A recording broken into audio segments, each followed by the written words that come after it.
Hello నమస్తే, నేను మీ రాపుల్ Bhaskar, high court advocate, Hyderabad. ముఖ్యంగా ఈ మధ్యకాలంలో గత 5-10 సంవత్సరాలుగా ప్రభుత్వ ఉద్యోగాలు చేస్తూ, అంటే పోలీసులు, రెవెన్యూ అధికారులు, పంచాయతీరాజ్ అధికారులు, రకరకాల అన్ని డిపార్ట్మెంట్లో పనిచేసేటటువంటి స్టేట్ సెంట్రల్ డిపార్ట్మెంట్లో 2 డిపార్ట్మెంట్లకు సంబంధించినటువంటి ఉద్యోగస్తులు, ఇరిగేషన్ కావచ్చు, రెవెన్యూ కావచ్చు, లేకపోతే ల్యాండ్ ఎక్విజిషన్ సంబంధించినటువంటి ఇష్యూస్ కావచ్చు, పోలీసులు, ముఖ్యంగా దేశవ్యాప్తంగా పోలీసులు విపరీతంగా లంచాలని అడుగుతూ వాళ్ళ యొక్క కేసులని చేస్తున్నటువంటి పరిస్థితి ఏంటి? మనం ఏదైనా పోలీస్ స్టేషన్ పోయి ఒక దరఖాస్తు ఇస్తే పోలీసులు డబ్బులు ఇస్తే తప్ప వాళ్ళు మన దగ్గర కంప్లైంట్ తీసుకోవడం, కేసు కట్టడం ఇవన్నీ చేయటం అనేది జరుగుతలేదు. లేదు ఒక ఎంఆర్ ఆఫీస్కి పోతే పాస్ పుస్తకం ఏమంటే డబ్బులు అడిగేటటువంటి పరిస్థితి లేదు. ఒక ఇరిగేషన్ ఆఫీస్కి పోతే ఏదైనా వాటర్కి సంబంధించినటువంటి ఇష్యూస్ కోసం పోతే డబ్బులు లంచాలు ఇవ్వమనేటటువంటి పరిస్థితి దేశవ్యాప్తంగా, రాష్ట్ర వ్యాప్తంగా కొనసాగుతూ ఉంది. అయితే ఒకవైపు న్యాయమైనటువంటి పనిచేయడం కోసం మనం పోలీస్ స్టేషన్లకు పోతే డబ్బులు అడిగేటటువంటి పరిస్థితి లేదు. ఒక కేసు పెడతారు పోలీసు వాళ్ళు, అవతలతో కుమ్మక్కై దొంగ కేసులు నమోదు చేస్తున్నటువంటి పరిస్థితి. ఏంటో ఈ రకం కేసు పెట్టినా మరి తప్పు అనంటే నీ మీద కేసు పెట్టమని పోతే పోయిన దగ్గర డబ్బులు తీసుకునే పరిస్థితి, కేసు తీసేయమని పోతే న్యాయంగా తీసేసినందుకు డబ్బులు తీసుకునేటువంటి పరిస్థితి. ఇంకా కొంతమంది అధికారులు దారుణంగా వ్యవహరిస్తున్నటువంటి పరిస్థితి ఏంటంటే, ఎవడు డబ్బులు ఎక్కువ ఇస్తే వాళ్ళకే అనుకూలంగా వ్యవహరిస్తూ వాళ్ళకే పనిచేస్తున్నటువంటి పరిస్థితి కనపడతా ఉంది.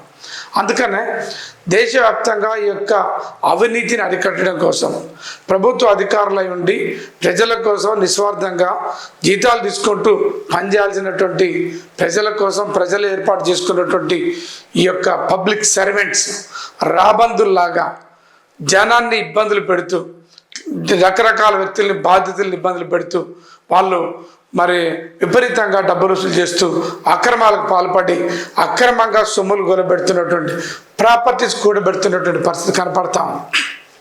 ఏం చేయాలి అనంటే వీళ్ళందరినీ రక్షించడం కోసం, అట్లాంటి అవినీతి లంచగొండు ప్రభుత్వ ఉద్యోగుల్ని అరికట్టడం కోసం, వాళ్ళ మీద చర్యలు తీసుకోవడం కోసం కేంద్ర ప్రభుత్వం ఒక చట్టం తీసుకొచ్చింది. దాన్నే ప్రివెన్షన్ ఆఫ్ కరప్షన్ యాక్ట్ అనేటటువంటి పేరుతో పిలవటం అనేది జరుగుతుంది. అయితే దేశవ్యాప్తంగా ఉండేటటువంటి ఈ యొక్క చట్టం ప్రభుత్వ అధికారులని వాళ్ళు చేస్తున్నటువంటి అక్రమాల మీద చర్యలు తీసుకోవడం కోసం ఏర్పాటు చేయబడినట్టుంది ఈ చట్టం. అయితే ఏం చేయాలి? ఒక హైదరాబాద్లో ఒక జిహెచ్ఎంసీ ఆఫీస్కి పోయి ఏదైనా ఒక పర్మిషన్ అడిగితే డబ్బులు అడిగే పరిస్థితి, ఎంఆర్ఓ ఆఫీస్కి పోయి పాస్ పుస్తకం అడిగితే డబ్బులు అడిగేటటువంటి పరిస్థితి లేదు. ఒక మున్సిపల్ ఆఫీస్కి పోయి మున్సిపల్ నోటేషన్ చేయమంటే డబ్బులు అడిగేటటువంటి పరిస్థితి. ఇట్లాంటి వ్యక్తుల్ని ఒక పోలీస్ స్టేషన్ పోయి కేసు కట్టమంటే, అన్యాయం చేసి అవతలోడు చీట్ చేసిండు, కొట్టిండు, తిట్టిండు, కేసు కట్టమంటే డబ్బులు అడిగేటటువంటి పరిస్థితి లేదు. స్టేషన్ బెయిల్ ఇవ్వమంటే డబ్బులు అడిగేటటువంటి పరిస్థితి.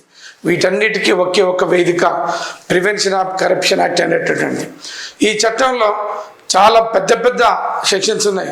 సెక్షన్ 7 అనేటటువంటిది ఏంటంటే, ఒక ప్రభుత్వ అధికారి సమస్యని మనం ఏదైనా కంప్లైంట్ ఇచ్చినప్పుడు నిర్లక్ష్యంగా వ్యవహరిస్తే అతని మీద section 7 of prevention of corruption act కింద మనం కేసులు పెట్టవచ్చు. ఎవరైనా ప్రభుత్వ అధికారులు, స్టేట్ కావచ్చు, సెంట్రల్ కావచ్చు, ఒక పని చేసేటటువంటి నిమిత్తం పోలీసులు కావచ్చు, రెవెన్యూ అధికారులు కావచ్చు, ఒక పని చేసే నిమిత్తం మీ దగ్గర డబ్బులు అడిగిర్రా, అయితే మీరు భయపడకండి.